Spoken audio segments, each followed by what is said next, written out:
today with small business owner and columnist Gene Marks. Believe it or not, he says there are some ways that business owners can bring in cash for generally nothing. He joins me now to share his secrets. Gene, good morning. Good morning. So this is like music to business owners' ears. You know, how can you make more without having to spend a ton of money? But you say it is possible. Yeah, it really is. Okay, so let me tell you a story, right? Okay. I mean, so Eve, a perfect example of how small businesses can make money, right?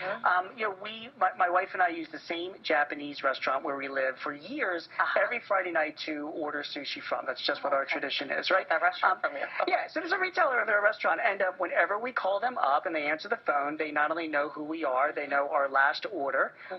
They have the order done right away. They recognize me on the phone.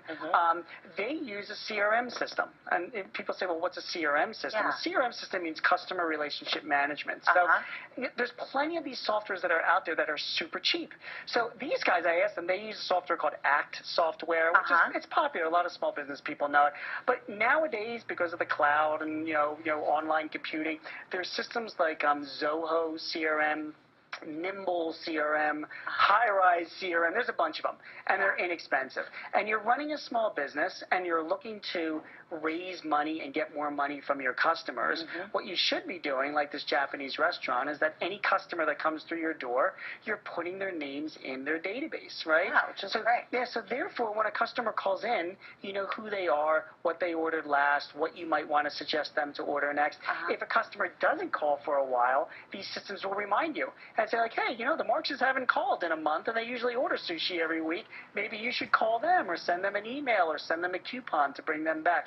The idea of a good CRM system, Eve, is that you have anybody that touches your business is in that database. Yeah. Anybody who walks into your store, anybody who has ordered something from you before, and you have some type of follow-up with them and some type of way of reminding who they are so that they feel like you're part of your community and you can go back to them for more sales. Great. So it's a really inexpensive way to generate more revenues from your existing customers. Yeah. May seem like one more step, but it'll pay off in the long run. It really does. All good small businesses today, because they're so cheap, they have good databases of their customers. Yeah. They're inexpensive, and it raises more revenues.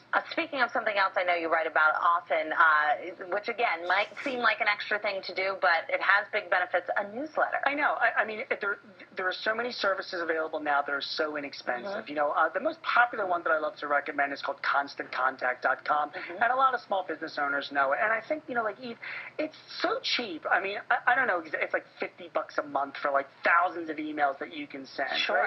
And when you have a good email list to send, you're keeping in touch with your customers. I mean, another example for you, right? Yeah. A few years ago, we took an RV trip with my family, and we've had these discussed before. About Sure, the RV yeah, trip. I love it. So, you know, we take an RV trip. Great service, great company, had a great time with them. We had a little issue with the toilet about halfway through. Oh, no. I won't go into details about it. Okay, good.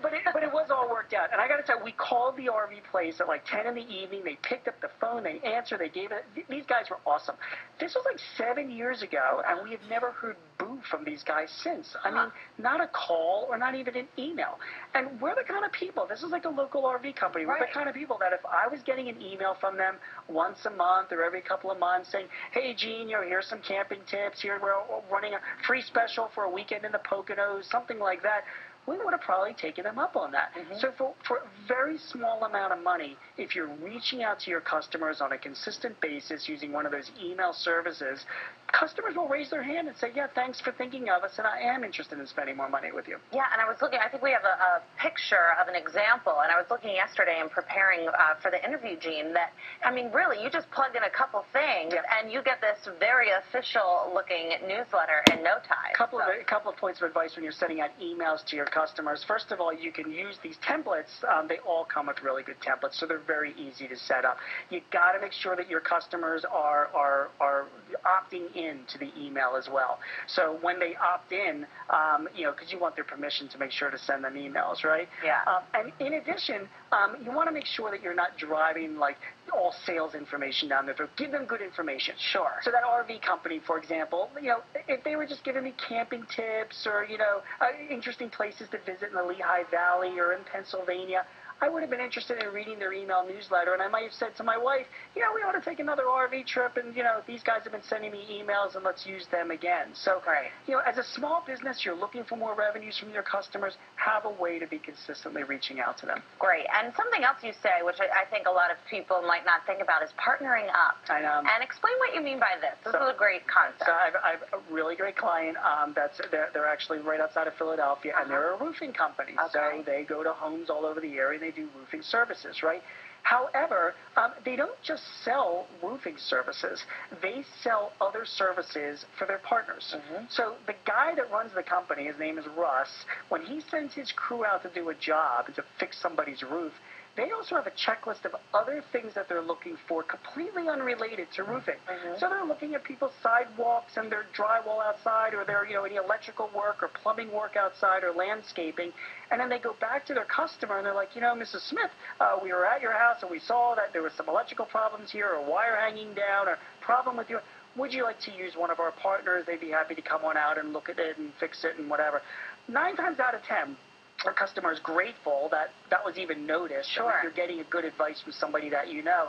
And you can imagine Russ's partners are thrilled because they're getting like a lead of more service that they can be provided for one of Russ's customers. So, great.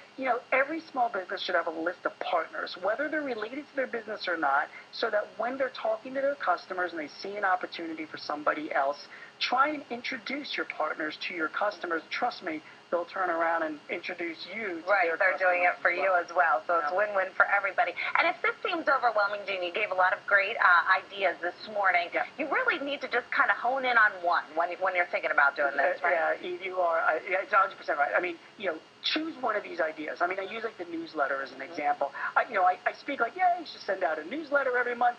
It's work to do. It takes time to build a list and keep it updated and put together a nice little newsletter and make sure it's getting out on time.